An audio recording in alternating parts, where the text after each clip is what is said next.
Mr. Brooks, on the screen there was a comment, a quote from Mr. Dookie, the CEO of CNC, and he alluded to the fact that the company was in conversation, in dialogue with the NGC for about a year in terms of dealing and ironing out the contract agreement and arrangements, etc. What is your response to that?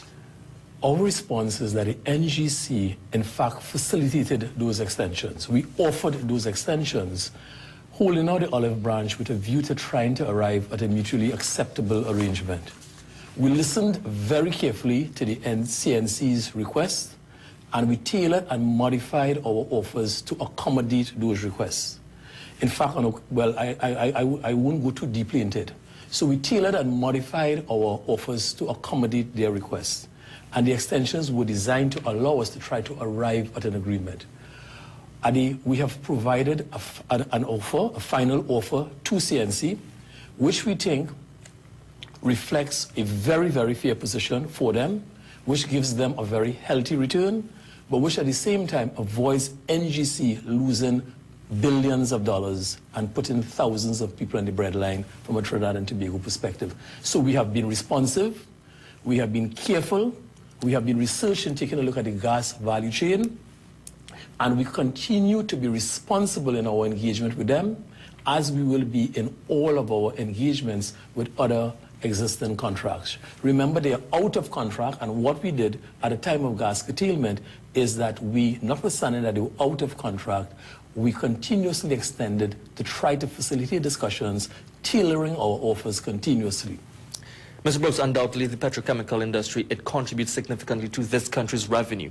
What assurances, what guarantees can the NGC give to the nations that efforts are being made to ensure that the industry is, remains afloat and a key partner with the government, with the country? Our guarantee is rooted in our work.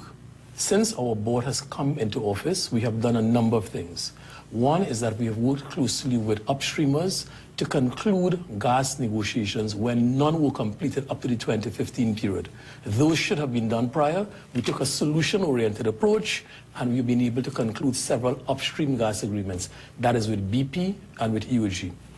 The second thing that we have done as a company is that we opened up all of the downstream negotiations, and we have advanced all of those.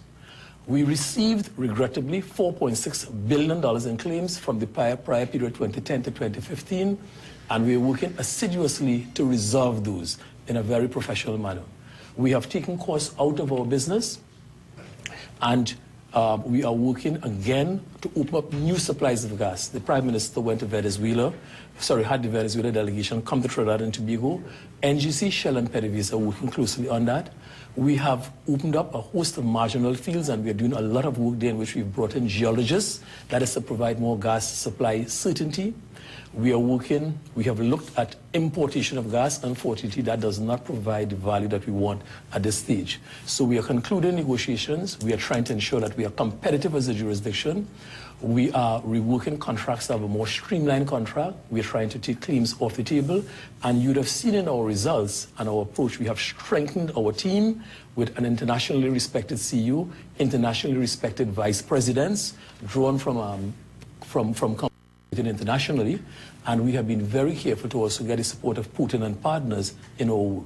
So we have been professional, we have been responsive, we have been solution-oriented, but it's an environment in which the entire industry has been reset.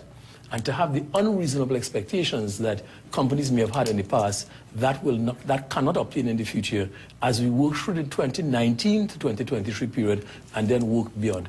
In terms of looking beyond, we have Savannah, Macadama, BHP is working in the deep with Leclerc. We should bring on the first marginal fields in 2018. We have 7 rigs operating this year in 2018. So we are cautiously optimistic.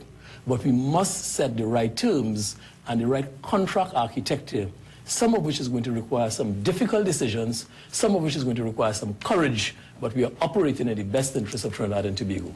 Mr. Brooks, the headlines today: CNC shuts down, 400 workers, 400 persons jobless. Your closing comments? We have to balance. One is that we encourage CNC to come back to the table. We encourage CNC to look at our offer, which we think is a reasonable offer, which can save the jobs of the 100 people. CNC has 110 people working directly. But equally important, we must balance the interests of the thousands of other persons who will be affected if we were to invoke losses in the billions of dollar range. There you have it, guys. The head of the NGC says CNC should review the offer and come back to the table.